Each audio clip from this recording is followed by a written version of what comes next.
दोस्तों last video हमने देखा था कि हमारे साथियों को यहाँ से निकलने से रोकने के लिए हमारा सुअर सीधा जाके उनको टक्कर मार के उनकी शिप डिस्ट्रॉय करने वाला होता ही है कि समुद्र के नीचे से वापस से एंट्री होती है हमारे एंशिएंट रोबोट की, जो कि एक मुक्का मार के सेंट वारकरी को किनारे कर देता है। और फाइनली अब यहाँ पे लूफी और हमारा एंशिएंट रोबोट आमने सामने आ चुके हैं। दोस्तों चलते हैं हम आज से 26 साल पहले पंख हजार्ड में, जहाँ पे क्लोवर जो कि ओहारा का एक रिसर्चर है, वो यहाँ पे वेगापंक के पास आके उससे रिक्वेस्ट करता है कि भाई प्लीज मेरे साथ वॉइड सेंचुरी की रिसर्च में मदद करो, क्योंकि मुझे हर फील्ड के एक्सपर्ट की नॉलेज इसमें चाहिए। और वो ये रिसर्च इसलिए करना चाहता था क्योंकि इस दुनिया में काफी सारी डार्कनेस है जो कि इग्नोर नहीं की जा सकती। और यहाँ पे हम उस ड्रैगन को भी देखते हैं जिसको जोरो ने आगे चल के पंख हजार्ड में काट के मार दिया था। खैर वेगापंक यहाँ पे क्लोवर से बताता है कि भाई देख, मैं एक गवर्नमेंट साइंटिस्ट हूँ, तो मैं यहाँ पे तेरे को किसी भी प्रकार का डेटा नहीं दे सकता। और वो क्लोवर को बताता है कि भाई तू तो कितनी बार यहाँ गवर्नमेंट के द्वारा पकड़ा जा चुका है और तू अभी भी गवर्नमेंट के रेडार में ही मौजूद है, और गवर्नमेंट तेरे को सिर्फ इसीलिए जिंदा रख रही है ताकि वो तेरा पीछा करके तेरे पूरे सर्कल को ही एलिमिनेट कर सके। साथ ही साथ वेगापंक उससे बोलता है कि जिस डार्कनेस की तू बात कर रहा है उसको हम पास्ट में हुए कुछ इवेंट्स के आधार पर जज नहीं कर सकते। जिसके बाद क्लोवर वेगापंक को बताता है कि उसने अपनी आंखों के सामने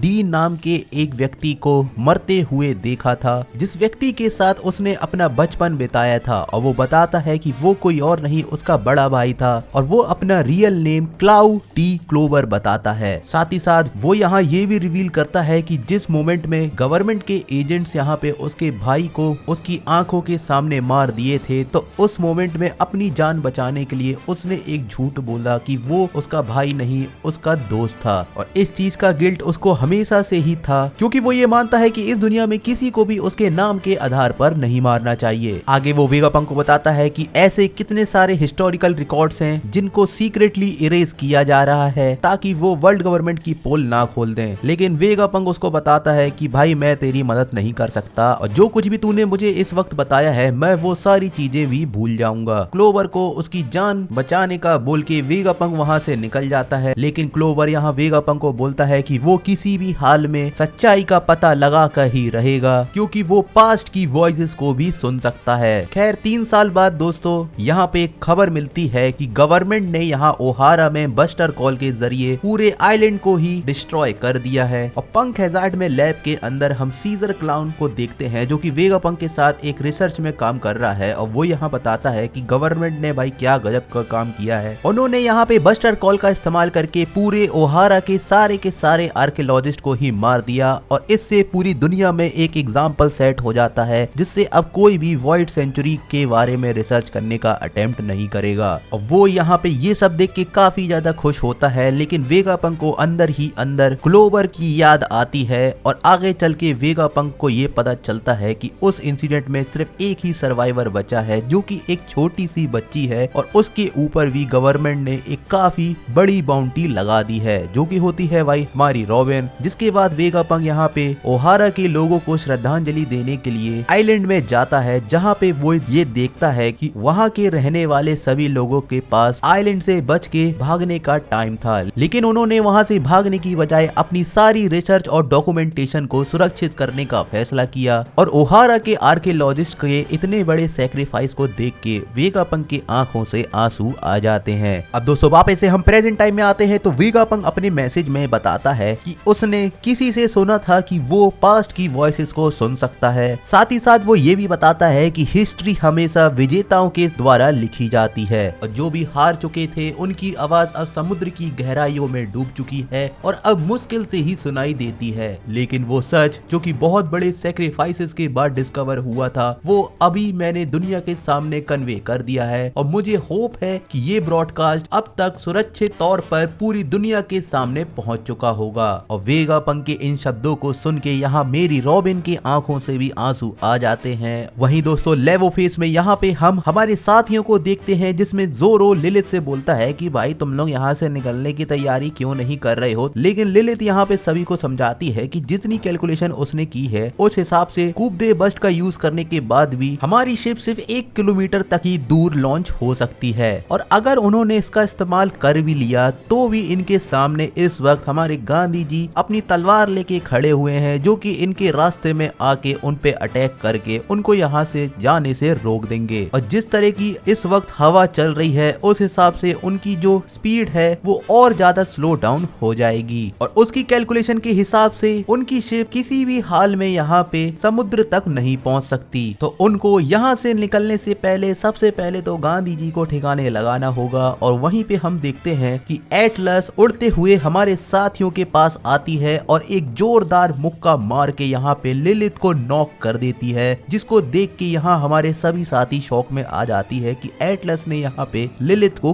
क्यों नॉक किया। वहीं दोस्तों नीचे आइलैंड में सभी मरीन ऑफिसर्स अपनी आंखों के सामने हमारे विशाल सुअर केंचुए को हमारे एंशिएंट जायंट के सामने खड़ा होके उसका मुकाबला करने के लिए तैयार देखते हैं। और यहाँ पे एंशिएंट रोबोट को देख के हमारे साथी भी काफी ज्यादा खुश हो जाते हैं। खैर हमारा एंशिएंट रोबोट अहमद लूफी के पास आके उसको बोलता है कि जॉय बॉय मैं काफी ज्यादा खुश हूँ कि मैं तुमको दोबारा से देख पा रहा हूँ। लेकिन लूफी उसकी बातें समझ नहीं पा रहा था तो अहमद उसको बोलता है कि भाई मैं तेरे से ही बात कर रहा हूँ। जिसके बाद हमारा एंशिएंट जायंट लूफी और सभी को यहाँ से आगे निकलने के लिए बोलता है और बोलता है कि तुम्हारे दुश्मन मेरे दुश्मन है और मैं बहुत खुश हूँ कि मैं दोबारा से तुम्हारे साथ फाइट कर पा रहा हूँ जॉय बॉय। और लूफी जो कि पहले से ही भाई एंशिएंट रोबोट का फैन हो चुका था वो ये देख के और भी ज्यादा खुश हो जाता है कि भाई हमारा एंशिएंट रोबोट बात भी कर सकता है। लेकिन यहाँ पे हमारे एल्डर्स की समस्या आयरन जायंट से ज्यादा बड़ी यहाँ वेगापंक के मैसेज को स्टॉप करने की होती है, जिसको स्टॉप करने के लिए उनको इस एंशिएंट रोबोट को पूरी तरीके से डिस्ट्रॉय करना होगा। और अब यहाँ पे जॉय बॉय यानी कि लूफी को प्रोटेक्ट करने के लिए हमारा एंशिएंट रोबोट यहाँ पे हमारे सुअर सेंट वर्करी और सेंट जुपिटर से मुकाबला करने के लिए तैयार हो जाता है। वहीं पे डोरी और ब्रोगी लूफी से पूछते हैं कि भाई क्या तुम उस एंशिएंट रोबोट को जानते हो। लेकिन लूफी उसको बताता है कि नहीं मुझे नहीं पता, लेकिन वो यहाँ पे किसी जॉय बॉय नाम के बंदे को प्रोटेक्ट करने की बात कर रहा है। लेकिन डोरी और ब्रोगी बताते हैं कि भाई क्या वो एंशिएंट रोबोट बात भी कर सकता है, क्योंकि हमको तो उसकी आवाज सुनाई नहीं दी। खैर वापस से वेगापंक के मैसेज में चले तो वो बताता है कि आज से 900 साल पहले जो वॉर हुई थी उसको एक साइड से जज करना बिल्कुल गलत होगा, क्योंकि हिस्ट्री को अप्रोच करने के लिए मल्टीपल पर्सपेक्टिव की जरूरत पड़ती है। जिसमें वेगापंक बोलता है कि काश उसके पास और ज्यादा टाइम होता, पर अब इस दुनिया में कुछ लोग हैं जो इस बुराई को रोक सकते हैं। वहीं दोस्तों हमारे आयरन जायंट को डिस्ट्रॉय करने के लिए सेंट वारकरी और सेंट जुपिटर दोनों ही उसके ऊपर अटैक करने के लिए आ रहे होते हैं, जिनसे मुकाबला करने के लिए हमारा एंशिएंट रोबोट अपने लेफ्ट हैंड को लॉन्च करके एक काफी शानदार अटैक जुपिटर के ऊपर लॉन्च करने वाला होता ही है, जिसके लिए हमारे सारे साथी काफी ज्यादा एक्साइटेड हो जाते हैं। लेकिन दोस्तों क्योंकि हमारा एंशिएंट रोबोट 900 साल पुराना है तो उसके काफी सारे पार्ट्स में जंग लग चुकी थी, तो उसका ये अटैक लॉन्च ही नहीं हो पाता। जिसके बाद यहाँ जुपिटर उसके लेफ्ट हैंड को अपने मुंह से पकड़ के उसके लेफ्ट हैंड को तोड़ देता है। और यहाँ पे हमारा मकड़ा सैटर्न जुपिटर से बोलता है कि भाई तू उस एंशिएंट रोबोट को निगल जा।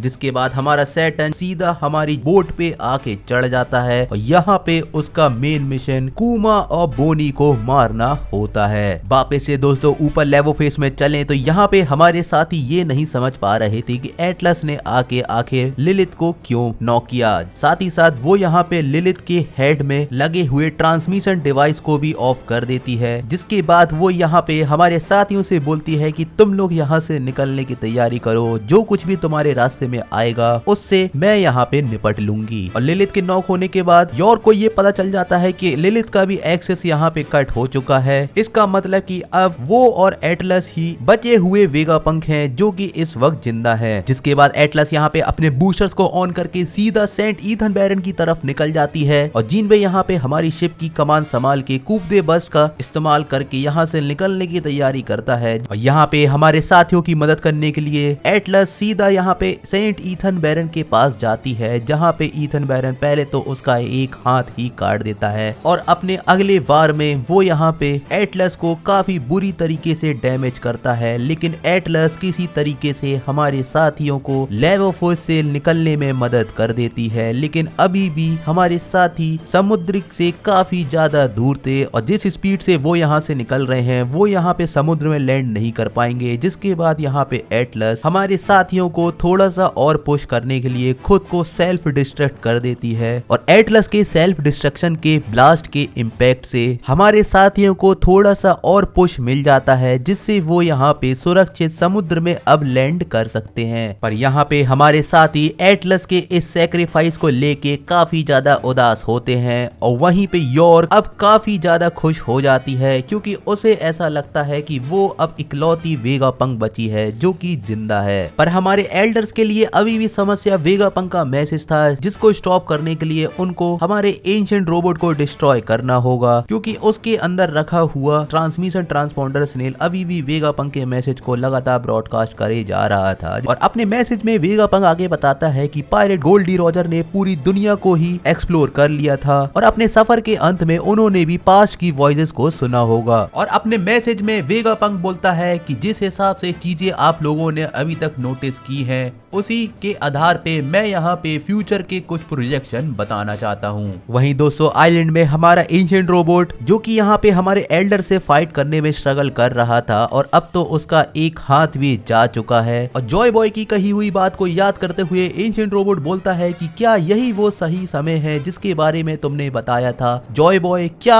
अब सही समय आ गया है कि मुझे उसे यूज कर लेना चाहिए। अब यहाँ पे एंशिएंट रोबोट क्या यूज करने की बात कर रहा है ये तो हमको बाद में पता चलेगा, लेकिन दोस्तों हमारी शिप में एक बड़ी समस्या आके बैठ चुकी है क्योंकि हमारा मकड़ा सैटर्न यहाँ पे बोनी और कूमा को एलिमिनेट करने के लिए आया है और यहाँ पे वो अपने पॉइजन वाले नुकीले पंजों से उन पे अटैक करने की कोशिश करता है जिसको यहाँ पे जाइंट्स रोक रहे होते हैं। जिसके बाद लूफी यहाँ पे सैटर्न पे एक जोरदार अटैक करने की सोचता है लेकिन उसकी नजर यहाँ पे बोनी पे जाती है जो यहाँ पे गुस्से से सैटर्न को पुकारती है क्योंकि बोनी के अंदर सैटर्न के लिए काफी ज्यादा गुस्सा भरा हुआ है। जिसके बाद दोस्तों हम देखते हैं कि बोनी वापस से डिस्टॉर्टेड फ्यूचर का इस्तेमाल करके उस फ्यूचर को इमेजिन करती है जिसमें वो लूफी की तरह सबसे ज्यादा फ्री होती है और एक बार फिर से बोनी यहाँ पे लूफी की तरह गियर 5 फॉर्म में ट्रांसफॉर्म हो जाती है। जिसके बाद वो यहाँ पे सैटर्न को गुस्से से चिल्लाती है और बोलती है कि मैं तेरे से लड़के तेरा खात्मा करूंगी। वापस से वेगापंक के मैसेज में चले तो वो बताता है कि फिर से एक दिन वो ऐसा आएगा जिसमें वॉइड सेंचुरी की मेमोरीज को रिकॉल किया जाएगा। साथ ही साथ जिन वेपन्स का यूज करके इस दुनिया के सभी कॉन्टिनेंट्स को समुद्र के नीचे डुबा दिया गया वो एक मैन मेड डिजास्टर था और वो वेपन्स आज भी इस दुनिया में एग्जिस्ट करते हैं। साथ ही साथ वो सभी रेयर स्पीसीज के लोग जो इस दुनिया में अभी बचे हुए हैं वो भी हिस्ट्री के असर से अब धीरे धीरे खत्म होते जा रहे हैं, जैसे कि कूमा की रेस बुकानेर या फिर लूनारियन रेस। साथ ही साथ बिग बॉम की बेटी पुडिंग जो कि एक स्पेशल रेयर 3 आंखों वाली रेस से बिलोंग करती है। खैर दोस्तों यहाँ पे लूफी और बोनी दोनों के ही नीका फॉर्म को देख के सभी जाइंट्स काफी ज्यादा खुश हो जाते हैं और यहाँ पे बोनी सैटर्न की तरफ गुस्से में देख के उसको बोलती है कि साले तेरी हिम्मत कैसे हुई मेरे पिताजी को नुकसान पहुंचाने की, तेरी हिम्मत कैसे हुई मेरी मॉम को नुकसान पहुंचाने की, ऐसा तो हो ही नहीं सकता कि तुम लोग भगवान हो, लेकिन भगवान अभी भी एग्जिस्ट करते हैं। और यहाँ पे बोनी गिनी और कूमा के साथ अपने एक सपने को याद करते हुए काफी ज्यादा इमोशनल हो जाती है, जो एक ऐसा सपना होता है जो बोनी हमेशा से ही चाहती थी, एक ऐसी दुनिया जिसमें वो अपने माता पिता के साथ खुशी खुशी अपना जीवन जीती। लेकिन सैटर्न की वजह से ऐसा कुछ भी नहीं हो पाया, इसलिए वो यहाँ पे सैटर्न को मारने के लिए अपनी पूरी ताकत एक विशाल पंच में स्टोर करके उसको सैटर्न के ऊपर मारने ही वाली होती है, जिसको यहाँ पे रोकने के लिए सैटर्न अपने नुकीले पंजों का इस्तेमाल करता है। लेकिन इसके पहले कि वो यहाँ पे बोनी पे अटैक कर पाता उसके सभी पंजों को लूफी यहाँ पे किनारे कर देता है और बोनी यहाँ पे सीधा अपना जोरदार पंच सैटर्न के थोपड़े में मार देती है। पर दोस्तों ये काफी नहीं था क्योंकि इसके बाद लूफी और बोनी दोनों एक साथ मिलकर सैटर्न के ऊपर जोरदार कंटिन्यू अटैक करते ही जा रहे होते हैं और यहाँ पे सैटर्न के वो टुकड़े टुकड़े कर देते हैं। और सैटर्न की इस दुर्दशा को देख के बोनी को काफी ज्यादा खुशी होती है और ये सब चीजें कूमा भी अपनी आंखों से देख रहा था। और इसी के साथ हमारा ये एपिसोड यहीं पे समाप्त होता है। तो दोस्तों बहुत बहुत शुक्रिया आप सभी का वीडियो को पूरा एंड तक देखने के लिए। अगर तुम लोगों को वीडियो पसंद आई हो तो प्लीज वीडियो को लाइक कर देना अगर अभी तक नहीं किया है तो। और लास्ट वीक मैंने तुम सभी से क्वेश्चन पूछा था कि भाई लूफी के क्रू में यानी कि हमारे स्ट्रॉ हेड क्रू में टोटल डेविल फ्रूट यूजर कितने हैं, जिसका सही आंसर है दोस्तों 4। और जिन लोगों ने भी इसका सही आंसर दिया है उन सभी के कमेंट तुमको स्क्रीन के सामने शो हो रहे होंगे। और भाई इस वीक का तुम सभी के लिए क्वेश्चन है कि जो लूफी का होम टाउन है फूशा विलेज वो आखिर किस किंगडम के अंडर आता है। अगर तुमको इसका आंसर पता है तो नीचे कमेंट कर देना। साथ ही साथ दोस्तों अगर तुम लोगों ने अभी तक मेरे को इंस्टाग्राम में फॉलो नहीं किया है तो वो भी फटाफट से कर लो। और भाई मिलते हैं नेक्स्ट वीडियो में, बाय बाय।